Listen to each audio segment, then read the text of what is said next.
நான் லக்ஷ்மி. இது bed time story. கதையோட பெயர் குளிர்காலம். ஒரு சின்ன டவுனில் ஒரு தாத்தாவும் பேரனும் மண்பானை செஞ்சு வியாபாரம் பண்ணிட்டு இருந்தாங்களாம். அந்த தாத்தா வித்தியாசமாக மண்பானைகள் செஞ்சு விற்றுட்டு வந்தார். அப்போது அந்த ஊரில் வெயில் காலங்கிறதால நிறைய பேர் மண்பானை வாங்கி அவங்க வீட்டுக்கு உபயோகிக்க ஆரம்பித்தாங்க. மண்பானை நிறைய விற்பனையாக ஆரம்பித்ததும் தாத்தா ரெஸ்ட் எடுக்காமல் இரவும் பகலுமா விதவிதமாக பானைகளை செஞ்சு அவரோட கடையில் வச்சு விற்க ஆரம்பித்தார். தாத்தா பேரன் 2 பேரும் சேர்ந்து அந்த பானைகளை சேல் பண்ணாங்க. எல்லா பானைகளும் விற்று போயிடுச்சு. அவங்களுக்கு ரொம்ப சந்தோஷமாயிடுச்சு.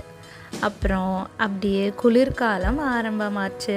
மண்பானை விற்பனையும் கம்மியாக ஆரம்பிச்சுது. அந்த தாத்தாக்கு இந்த பானை செய்கிற தொழிலை தவிர வேற எதுவும் தெரியாது.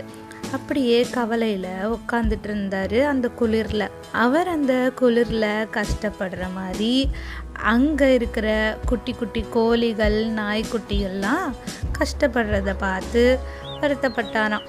வியாபாரமே ஆகலைன்றதால கடையை பூட்டிட்டு வீட்டுக்கு போனாராம். அவர் வீட்டுக்கு போனதும் அங்கே இருக்கிற அவர் பானை செய்கிற மண்ணில் குட்டியாக வீடு கட்டி பார்த்தாராம். ரொம்ப அழகாக இருந்துதான் அந்த வீடு. ஆனால் இதை யார் வாங்குவாங்க அப்படின்னு யோசிச்சுட்டு இருக்கப்ப அவருக்கு ஒரு யோசனை வந்தது.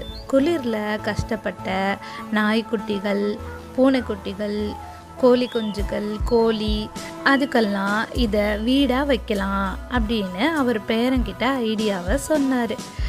இது ரொம்ப நல்ல யோசனை தாத்தா, நாம் பெட் ஹவுஸ் செஞ்சு விற்கலாம் தாத்தா அப்படின்னு சொன்னானா. தாத்தாவும் நல்ல யோசனைன்னு சொல்லிட்டு பெட் ஹவுஸ் செஞ்சு சேல் பண்ணாங்களாம். ஒன்று வாங்கினா இன்னொன்று இலவசம் அப்படின்னு போர்டும் வச்சு அவங்க விற்பனை செய்ய ஆரம்பித்தாங்க.